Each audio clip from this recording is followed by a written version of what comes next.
Então, bom dia a todos os magnetistas e magnetizadores para esse nosso encontro da manhã de hoje, 13 de abril de 2025, dando continuidade ao nosso curso de magnetismo humano.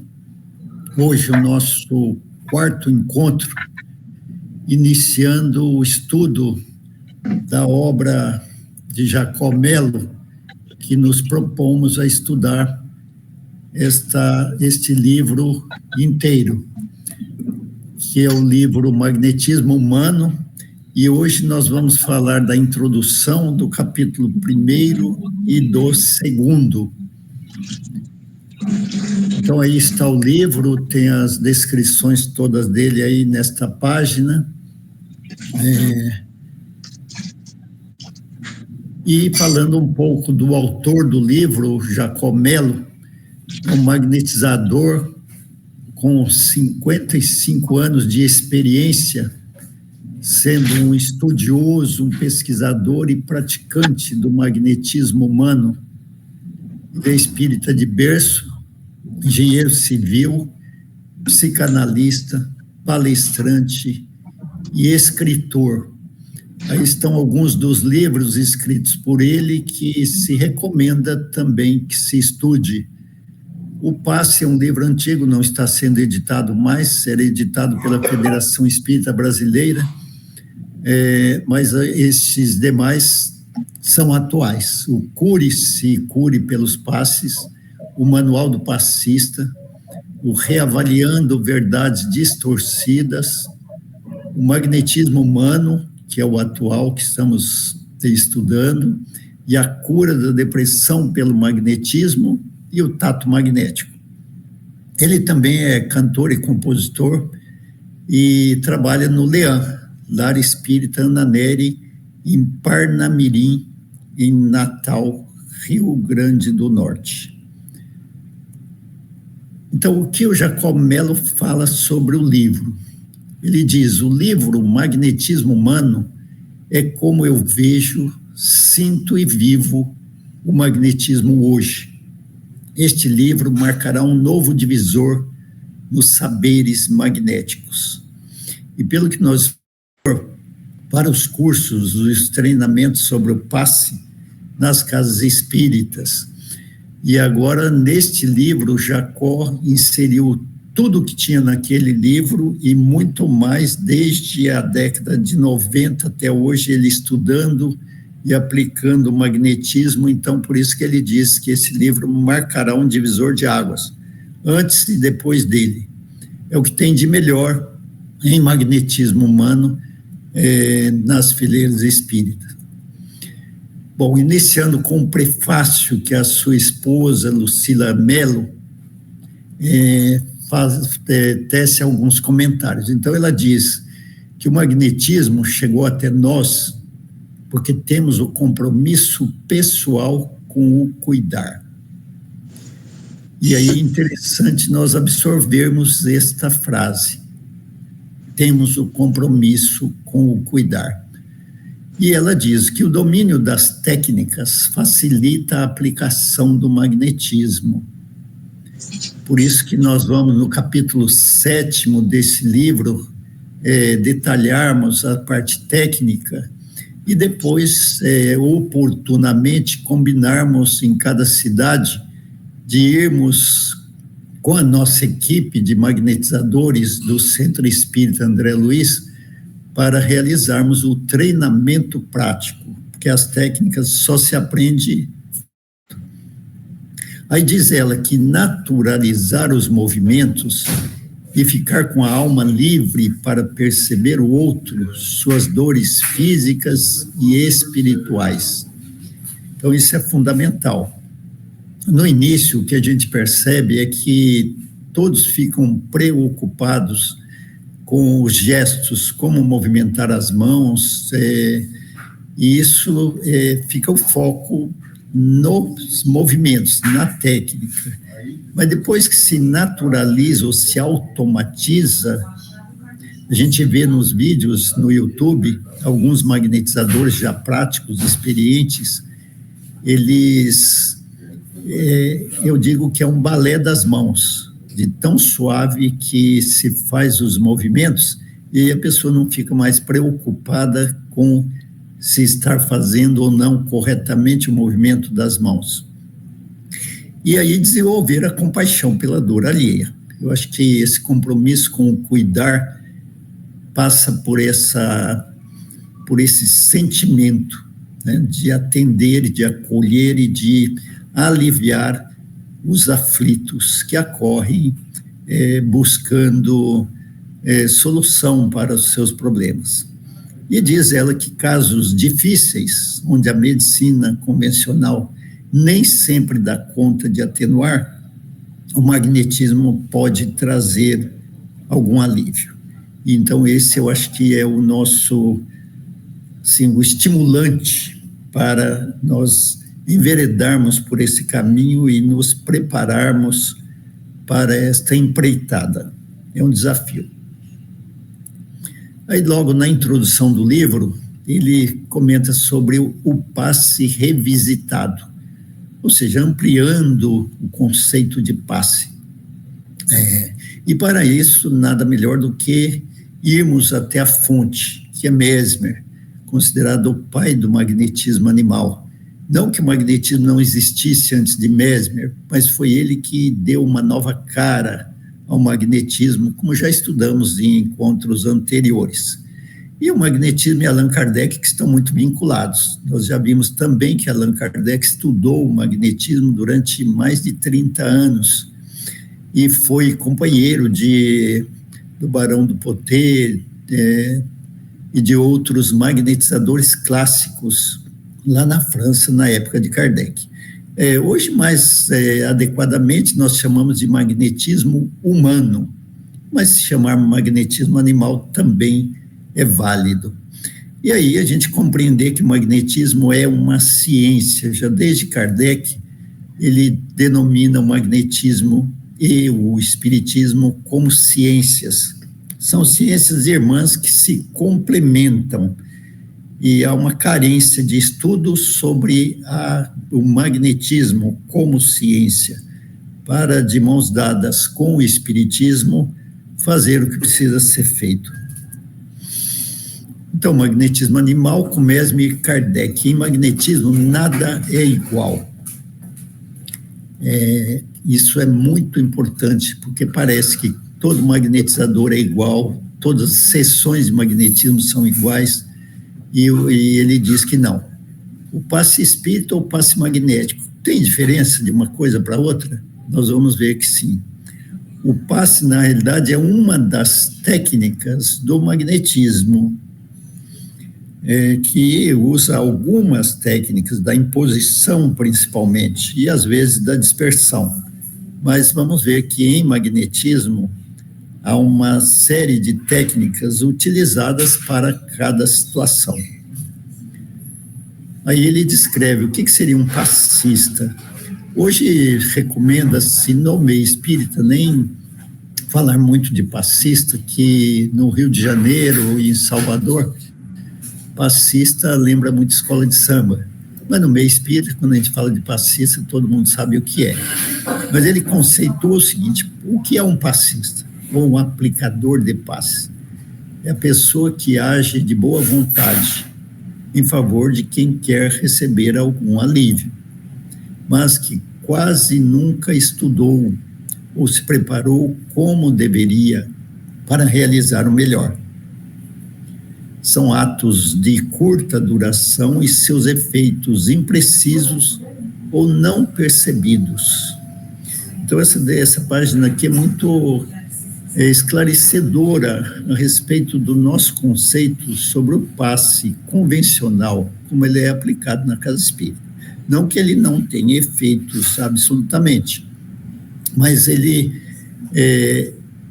pelo menos do que nós temos conhecimento, nas casas espíritas em geral, o curso de passe é um curso de curta duração e depois não se continua fazendo estudos dessa ciência do magnetismo. E aí continua aplicando o passe, como sempre aplicou, e tem pessoas que entram, nem fez o curso, ele só vê e vai imitando os seus companheiros e aplicando o passe. Traz alívio? Traz. Mas é uma aplicação de curta duração e os efeitos imprecisos não são percebidos, porque não são avaliados. Então, essa é uma crítica construtiva que se faz em cima do passe espírita. Agora, o magnetizador. O que é um magnetizador? Ele usa da vontade. Então, em magnetismo, nós utilizamos muito a vontade e o pensamento. E além de usinar, que nós vamos ver detalhadamente o que significa usinar fluidos, exteriorizar, drenar, refinar fluidos para quem precisa. Então, não é só uma doação. Quando a gente vê o conceito de passe no movimento espírita, é uma doação de energia ou de fluidos. E no magnetismo, nós precisamos de muito mais do que só uma doação. O magnetizador, ele tem um conhecimento das técnicas apropriadas, atento aos estudos e avanços desta ciência. E então é um estudo contínuo, assim como na filosofia espírita nós nunca deixamos de estudar, aprimorando o nosso conhecimento. Em magnetismo é a mesma coisa, a gente começa estudando e vê que não tem fim esse estudo. E o magnetismo, ele está em construção, e nós somos os autores dessa construção. Ele transcreve de Allan Kardec, da Revista Espírita, o seguinte: o que não se fez e disse sobre o magnetismo na época de Kardec? Tudo o que se fez contra serviu para colocá-lo em evidência. Isso serve para a filosofia espírita também. Fala-se contra, mas coloca em evidência. Então tem um lado negativo e tem um lado positivo. Colocou em evidência, chama a atenção para as pessoas despertarem o interesse em realmente ver com os próprios olhos para saber se é daquele jeito mesmo. É que o magnetismo é uma força natural, diz Kardec, e que diante dessa força, o homem é um pigmeu. Ou seja, tudo que se queira fazer para interromper a evolução natural das forças que devem imperar e vir à tona no conhecimento humano é inválido. Por isso que ele diz, a verdade é como vapor. Quanto mais se comprime, maior é a sua força de expansão. Então, essas verdades, elas irão se impor com o tempo. Alguns colaboradores citados pelo Giacomello no livro, e outros que ele não cita, mas que nós também consideramos que são colaboradores nesse processo de construção da ciência e prática do magnetismo. Primeiro tem a Ana Vargas. Ana Vargas é uma companheira espírita de Pelotas, no Rio Grande do Sul, que tem um trabalho fantástico de tratamento pelo magnetismo com os pacientes autistas. Aí dá para imaginar uma cena de um magnetizador correndo atrás de uma criança para aplicar o passe magnético numa criança em movimento. E é assim mesmo que eles fazem lá em Pelotas.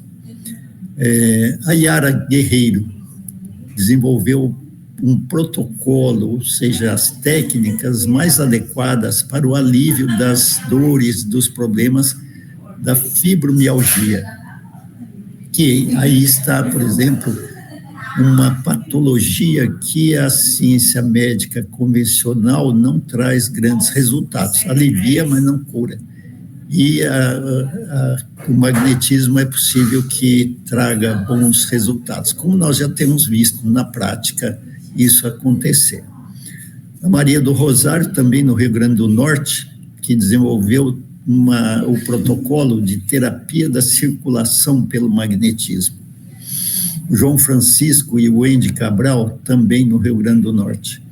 A Andréa Guinâncio, que vocês podem pesquisar no YouTube, tem uns vídeos muito bons, mostrando, inclusive, as técnicas, como é que se aplica as técnicas, e já dá para ir treinando aí, que aqueles que tiverem interesse. E o Adilson Mota, que é um companheiro, discípulo do Jacó Melo, que tem até um livro dele, todo direcionado ao desenvolvimento da ciência do magnetismo. O magnetismo seria uma terapia complementar. Quando nós pesquisamos no site do gov.br, ou do Ministério da Saúde no Brasil, nós vemos que existe uma política nacional de práticas integrativas e complementares, chamada PNPIC. E dentro desse programa, essa política, estão inseridos 29 terapias complementares.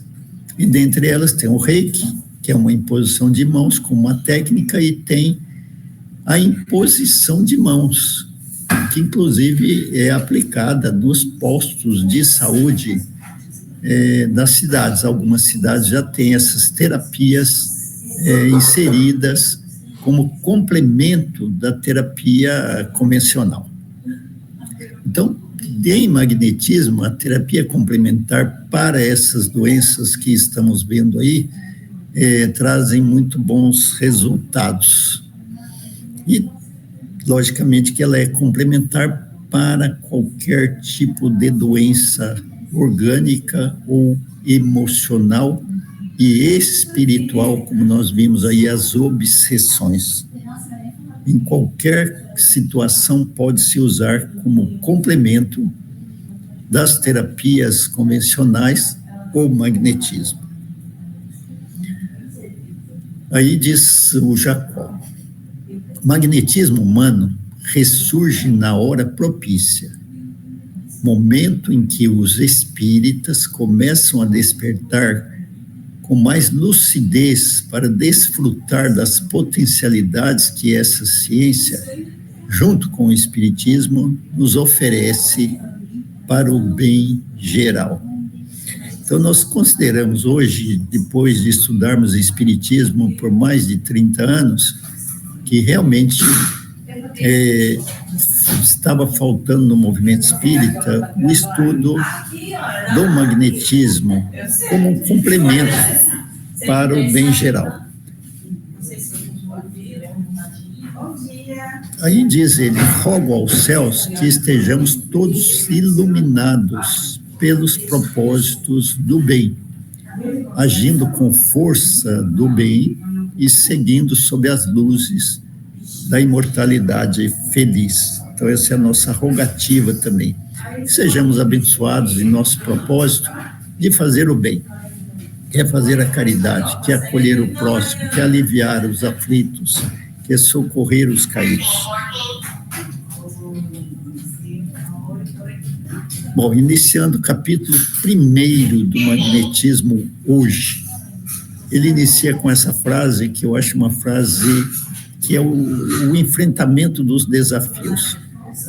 Diz ele: um dos grandes prazeres da vida é fazer coisas que os outros nos dizem que não podemos fazer. Então, realmente nós vivemos sendo desafiados. E alguns, diante dos desafios, fogem, que é o caminho mais curto para o fracasso, é a fuga.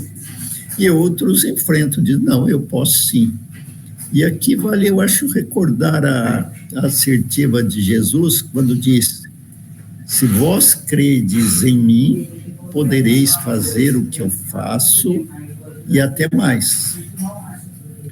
Então, vamos aumentar a nossa crença em Jesus, nos seus ensinamentos, e aumentar a nossa fé no nosso potencial. Como diz um espírito protetor no Evangelho segundo o Espiritismo, que o magnetismo é o maior é a maior razão da fé posta em ação, que podemos realizar o que se diz de milagres ou prodígios com a aplicação dessa técnica. Aí diz o Jacó que a Terra e o próprio universo estão imersos em um oceano magnético. O fluido universal, que é a matéria primitiva, da qual origina tudo que é matéria no universo, nós estamos inseridos nisso, como se estivéssemos mergulhados na água dos oceanos, dos mares, e nos nutrindo dessa própria matéria. Então, isso é fundamental, porque nós estamos em contato com o magnético o tempo todo. E o Mesmer, então, lá de 1734 a 1815, foi quando ele viveu na última encarnação, é considerado hoje o pai do magnetismo animal. Aquele que ressuscitou o magnetismo e deu uma cara nova ao magnetismo, na época, na França, na Europa. E o Deleuze, que seguiu como discípulo de Mesmer, desenvolveu novas técnicas, que são as dispersivas, muito usadas na aplicação do magnetismo. E o Barão do Poté, que também é mais ou menos da mesma época, um pouco depois, os movimentos perpendiculares, que também são técnicas utilizadas principalmente para a harmonização e o alinhamento dos centros de forças. O magnetismo ficou mais de um século esquecido ou parado, mesmo no meio espírita, causando um retardamento brutal na sua compreensão, na sua aplicação. Ele diz que o magnetismo é um método terapêutico, como nós já vimos, é uma terapia complementar em construção. Então, ele não tem custo, o custo é muito pouco, não são cursos caros, nós podemos estudar fazendo cursos como este, outros que tem à disposição na internet, ou sermos autodidatas, pegando o livro, estudando e aplicando. Jacó diz que quando lançou o livro A Cura da Depressão pelo Magnetismo, um cidadão lá da Ilha Madeira, que nem tem centro espírita nem nada, pegou o livro, estudou, aplicou num parente e aliviou a depressão desse parente, curando a depressão. E ela está à disposição de todos. Não é necessário, logicamente, que se ela estivesse no meio médico, seria muito mais produtiva, mas qualquer pessoa pode se tornar um terapeuta magnético. É preciso ter o quê? Coragem para seguir adiante sem esmorecimento. E aí, essa última frase é minha: investimento para o futuro. Aqui vale a pena lembrar de André Luiz. André Luiz, como todos já sabem, ou pelo menos a maioria, ou todos os espíritas sabem, ao chegar no plano espiritual, depois de socorrido, ele se colocou à disposição para trabalhar. Como ele tinha sido médico na Terra, ele achou que poderia aplicar o mesmo conhecimento na medicina espiritual. Aí falaram para ele: ô André Luiz, é o seguinte, a medicina que tu desenvolvia lá na Terra, aqui no plano espiritual, tem pouco valor. Então, não é por aí. Você vai só assistir agora as terapias aqui, como elas são aplicadas, e depois, no momento oportuno, você poderá ser inserido no mercado de trabalho. E ele ficou. E aí ele iniciou o seu trabalho fazendo limpeza, faxina nos locais de atendimento.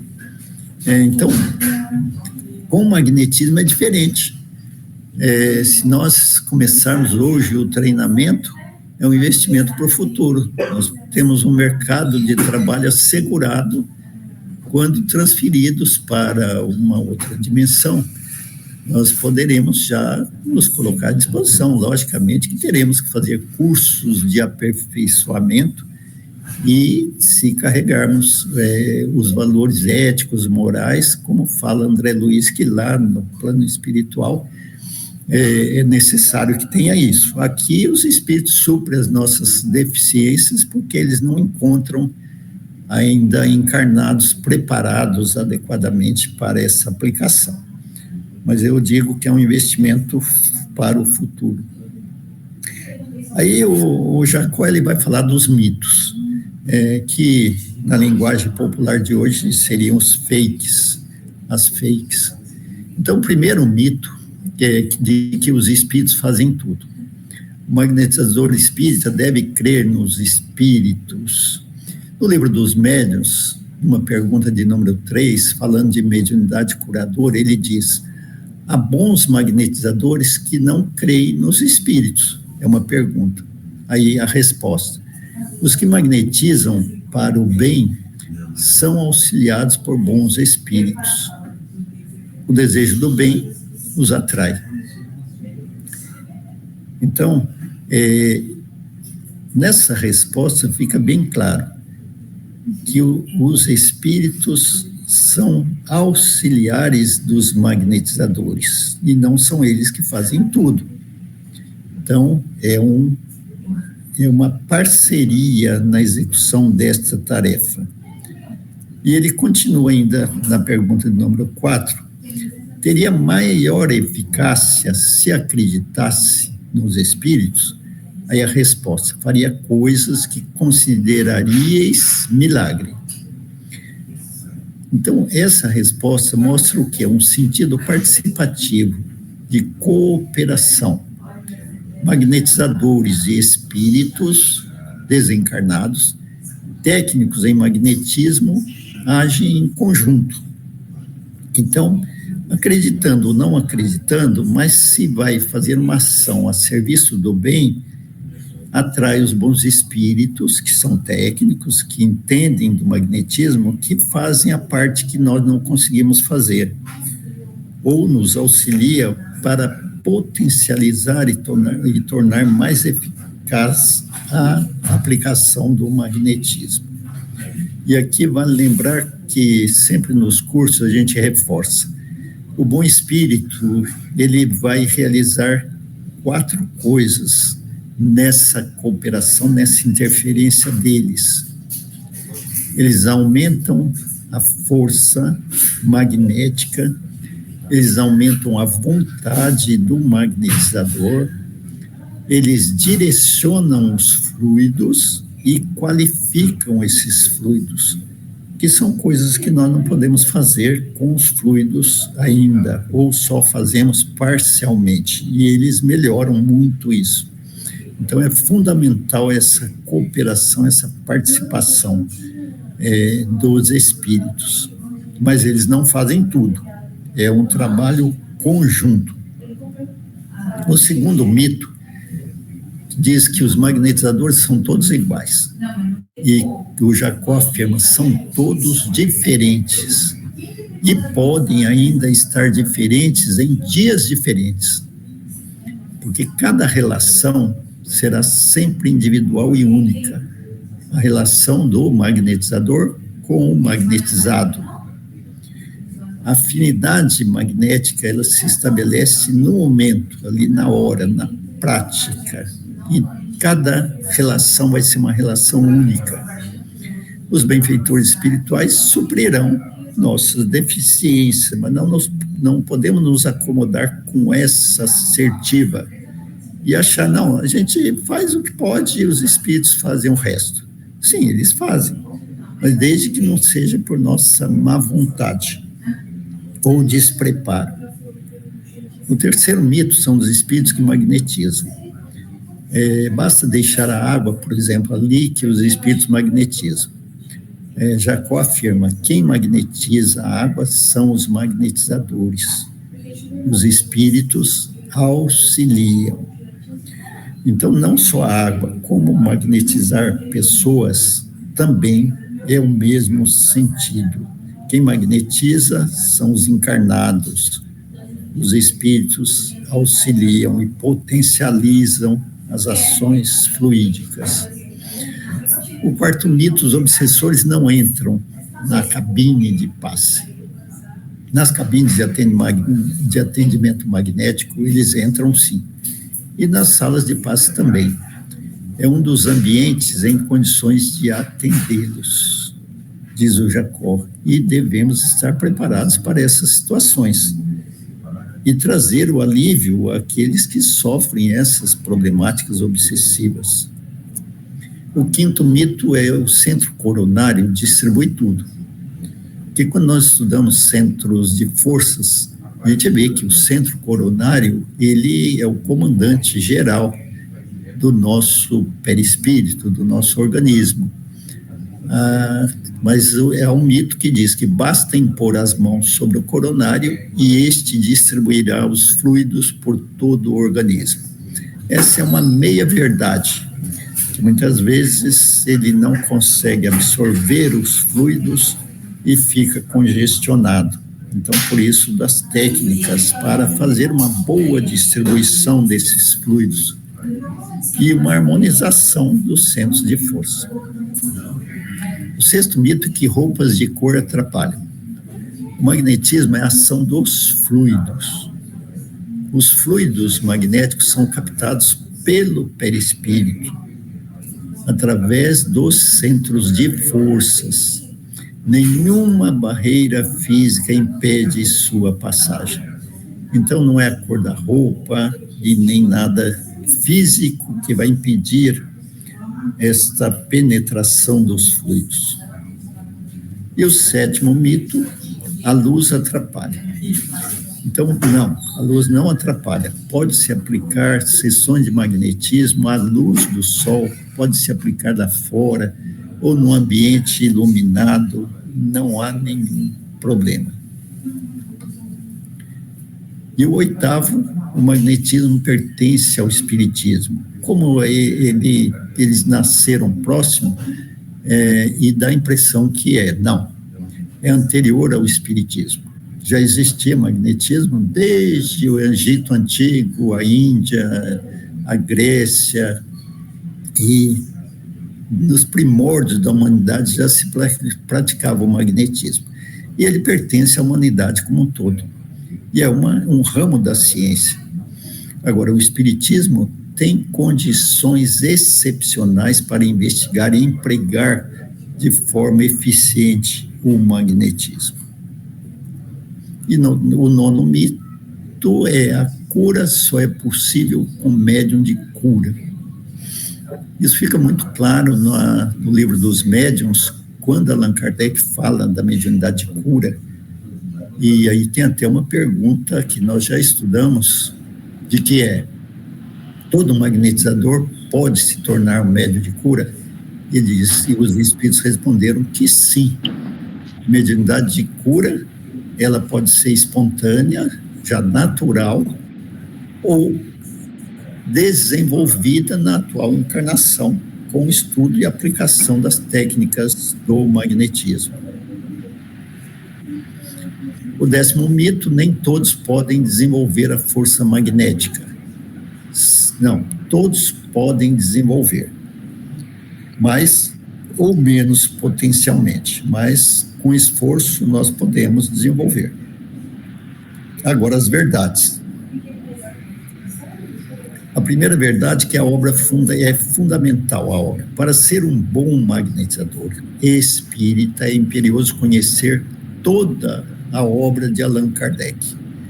Nos dizeres de Jacó, Livro dos Espíritos, o Evangelho segundo o Espiritismo, a Gênesis, o Céu e o Inferno, o Livro dos Médiuns, que é o chamado Pentateuco Espírita, mas também a Revista Espírita, onde Allan Kardec tece várias páginas comentando a união do Espiritismo com o magnetismo e a importância do estudo do magnetismo.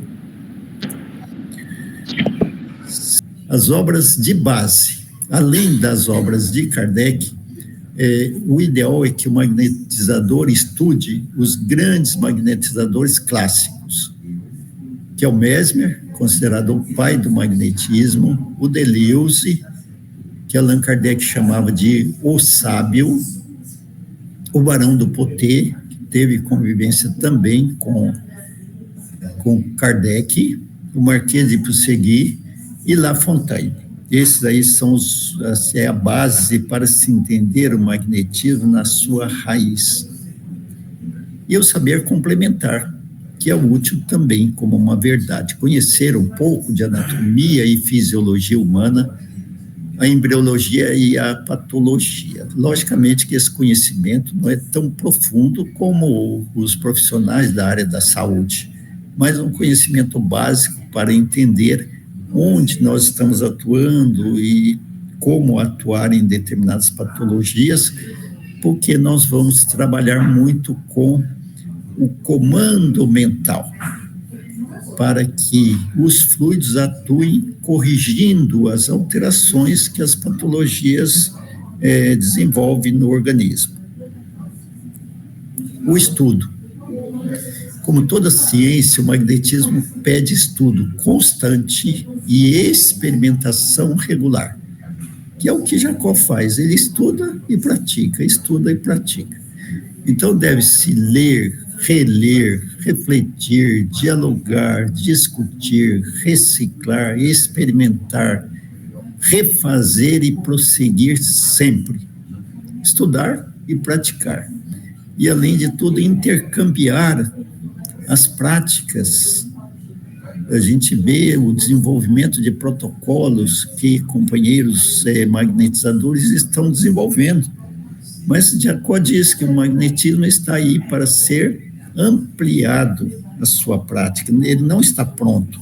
Aliás, nenhuma ciência está totalmente pronta. Estamos em desenvolvimento. O quinto é a postura. Aí na postura nós vamos chamar o nosso companheiro Deleuze, que diz que magnetizar é como um ato religioso. Aqui ele quer dizer um ato de amor, exige devoção, a maior pureza de intenções, não é passatempo, curiosidade, nem diversão.